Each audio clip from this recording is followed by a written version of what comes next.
تعالوا أتل ما حرم ربكم عليكم ألا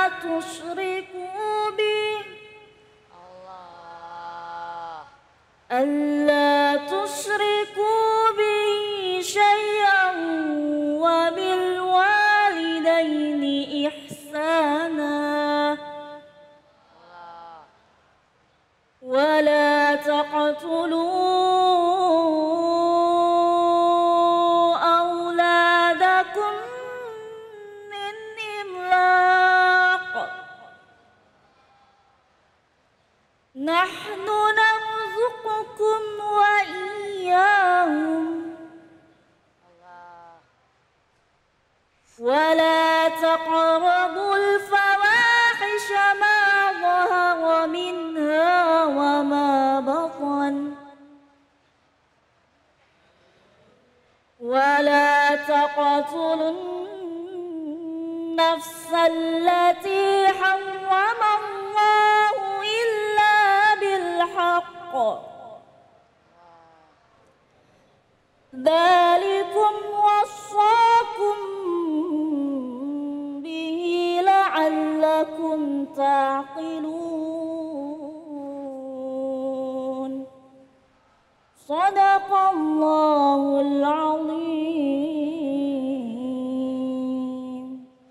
Maha benar Allah dengan segala firman-Nya, Iqra'ul Qur'an fa innahu ya'ti yaumal qiyamah syafi'an li ashabihi. Bacalah Al-Qur'an, maka insyaallah Al-Qur'an yang kita baca akan menjadi syafaat bagi yang membacanya dan umumnya bagi kita semua yang mendengarkan. Kembali lagi di Cahaya Hati Indonesia.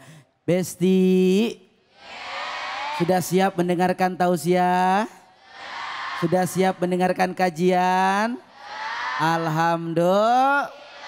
Kembali lagi di Cahaya Hati Indonesia pemirsa, kita akan kembali mendengarkan kajian tafsir.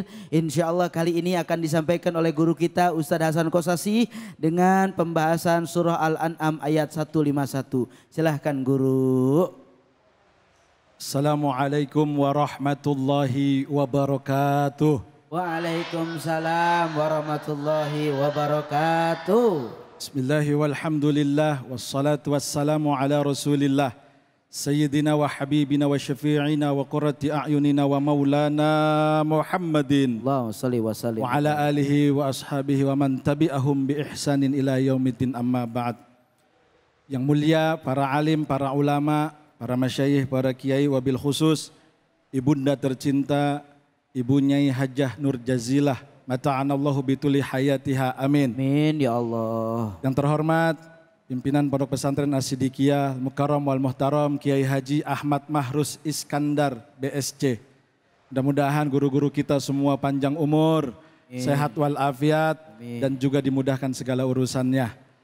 Para santri, santriwan, santriwati Pondok Pesantren As-Siddiqiyah, tak lupa kepada para jamaah Cahaya Hati Indonesia iNews TV dimanapun berada. Mudah-mudahan kita semua adalah orang-orang yang selalu diberikan ridho dan rahmatnya oleh Allah Subhanahu wa Ta'ala. Amin. Ya Allah ya Rabbal Alamin. Alhamdulillah kali ini kita akan sedikit mengkaji tentang permasalahan yang up to date. You know up to date?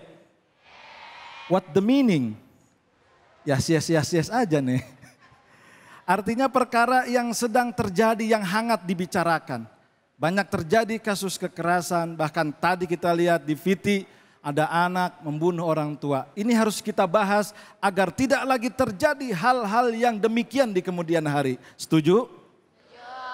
Maka kita akan bahas surat Al-An'am ayat 151 yang melarang kita, yang mencegah kita, perintah dari Allah untuk tidak melakukan perbuatan-perbuatan keji. Maka harus diperhatikan oleh para jamaah di rumah. Mari sama-sama kita baca. A'udzubillahi minasyaitonirrajim. Qul ta'alau utlu ma harrama rabbukum alaikum alla tusyriku bihi syai'a dzalikum wasakum bihi la'allakum ta'qilun. Kita ini diajarkan di dalam Quran surat Al-An'am ayat 151. Bahwasannya kita tidak boleh untuk satu melawan kedua orang tua. Yang kedua, kita tidak boleh menyekutukan Allah. Kita tidak boleh syirik kepada Allah Subhanahu wa taala. Karena perbuatan syirik akan membawa kita kepada jurang neraka. Hidup kita kalau bergantung sama selain Allah enggak nyaman. Hidup kita kalau bergantung sama sesuatu selain Allah enggak akan tenang. Sebab apa? Qul huwallahu ahad, Allahus somad. Katakan Allah itu satu dan Allah tempat kita bergantung dari permasalahan apapun. Kemarin-kemarin rame ada berita bahwa ya pesulap ini berkelahi dengan dukun itu, sama-sama tukang ngeramal akhirnya jadi pada berantem. Kita jangan sampai percaya kepada hal-hal seperti itu. Tempat bertanya adalah Allah Subhanahu wa taala melalui para guru-guru kita. Kalau kita para jamaah ada permasalahan hidup, lalu kita tidak mendapatkan kabar apapun ketika kita istikharah, mungkin karena banyak kesalahan kita, banyak kelalaian kita, maka tanya kepada orang-orang yang alim, yang soleh.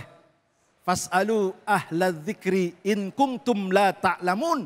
Tanya olehmu, wahai pemirsa, dimanapun berada ketika ada masalah hidup, tanya kepada orang-orang soleh yang ahli zikir kepada Allah Subhanahu wa taala.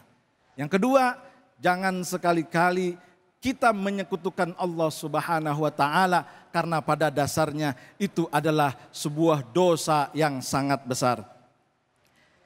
Yang ketiga, kita diperintahkan oleh Allah untuk mencegah.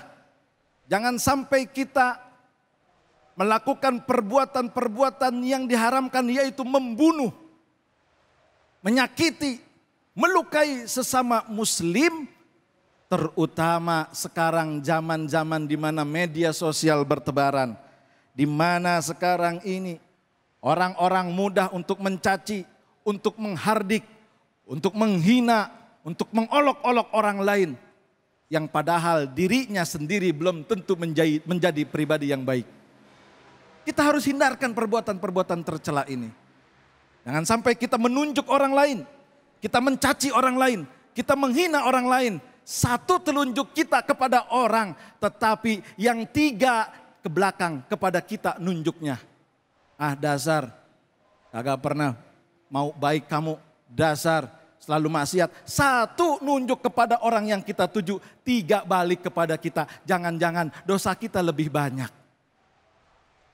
Maka para jamaah, pemirsa Ainews TV dimanapun, jangan sekali-kali kita untuk berani mencaci maki, memukul, apalagi sampai membunuh. Dan itu tidak pernah diajarkan. Maka pondok-pondok pesantren diajarkan untuk senantiasa bermuasyarah, untuk bersosialisasi dengan baik. Betul apa enggak kita diajarkan untuk saling sayang sama teman, cinta sama teman, menghormati teman. Ya kan, saya dulu waktu mondok di sini, hormat sama teman. Teman belum tidur, saya suruh tidur. Biar apa? Biar mereka tidak melakukan kesalahan dan dosa. Ada teman kekurangan makan, kita kasih. Ada teman kekurangan uang, minjem uang. Bahkan banyak tukang pinjam uang sama saya. Ada yang begitu? Ada. Mana orangnya? Di pondok pesantren nggak ada diajarkan. Tapi ada berita bahwa pondok pesantren pernah terjadi seperti ini.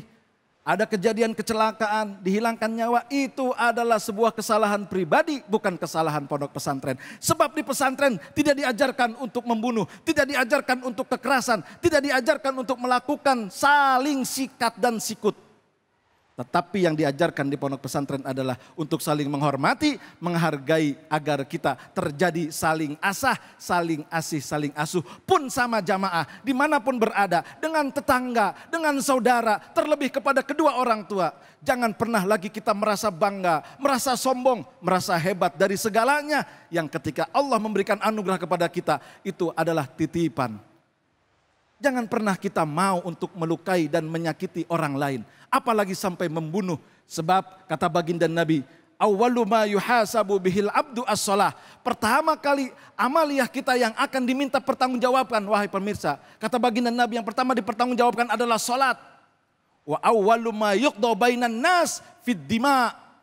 Dan yang pertama dituntut ketika kita ada dosa dengan manusia adalah ketika kita ditanya, pernahkah kita menumpahkan darah, pernahkah kita memukul, pernahkah kita menyakiti tubuh daripada saudara dan juga tetangga kita. Kalau itu terjadi, surga akan ditangguhkan dari diri kita. Maka hati-hati wahai pemirsa, hati-hati wahai para jamaah, Cahaya Hati iNews TV dimanapun berada. Jaga diri kita dari perbuatan-perbuatan keji. Jaga diri kita dari perbuatan-perbuatan yang tidak dianjurkan oleh Allah. Disitulah nanti kita akan mempunyai kekuatan lahir dan batin. Oh ternyata kita tidak boleh saling membunuh. Oh ternyata kita tidak boleh saling mencaci, menghardik dan memaki. Yang harus kita lakukan adalah yuk kasih sayang. Irhamu man fil ard yarhamukum man fis sama.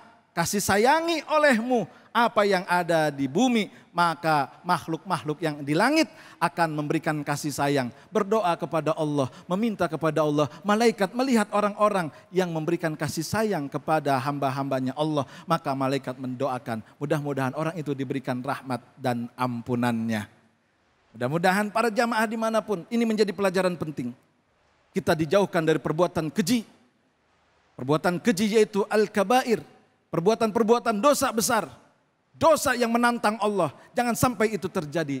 Karena kita adalah makhluk yang akan diminta pertanggungjawaban oleh Allah nanti di hadapan Allah ketika hari kiamat. Apa yang pernah kita lakukan. Apa yang pernah kita perbuat.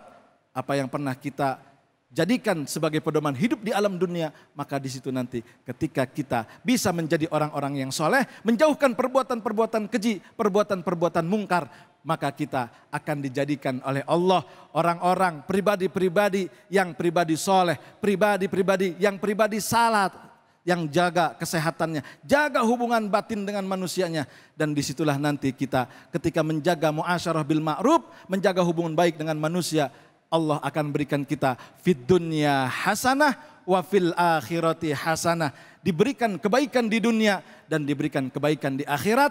Dan pada akhirnya kita diberikan oleh Allah wa qina adzabannar. Kita akan dijauhkan dari api neraka. Dan mudah-mudahan kita semua diwafatkan sebelum mati kita diberikan kesempatan untuk bertaubat.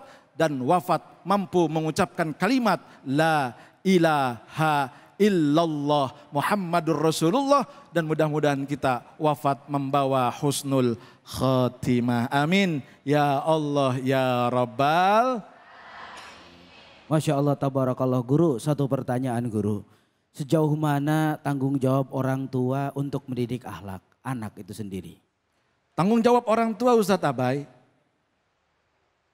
itu sangat luar biasa. Ketika dia diberikan amanah, diberikan titipan Ustadz Abai ini, kita harus menjaga dengan kebaikan. Yang pertama yang diajarkan oleh baginda Nabi adalah ayyuhsinasmahu. Kewajiban orang tua adalah memberikan nama yang baik. Namanya Hasan Kosasi, Ustadz Abai Gibran, Kiai Munawir Ngacir. Jangan sampai nama asal-asalan. Mentang-mentang pengen nama bahasa Arab, dikasih ada tak marbutohnya, Siti Migropah, Gayung. Atau Saitonir Rojim, itu lebih parah lagi. Dan yang kedua adalah ayyu'addibahu bi khuluqin hasanin, mengajarkan pendidikan dengan pendidikan adab yang baik. Masya Allah tabarakallah. Terima kasih Ustadz Hasan Kosasi yang telah banyak memberikan kebaikan buat kita semua. Bahwa intinya ketika kita ingin hidup mulia, dirilah kita kembali untuk bagaimana caranya mampu memuliakan orang lain. Insya Allah setelah ini kita akan mendengarkan tausiah dari guru kita Ustadz Helmi. Jangan kemana-mana, tetap di Cahaya Hati Indonesia.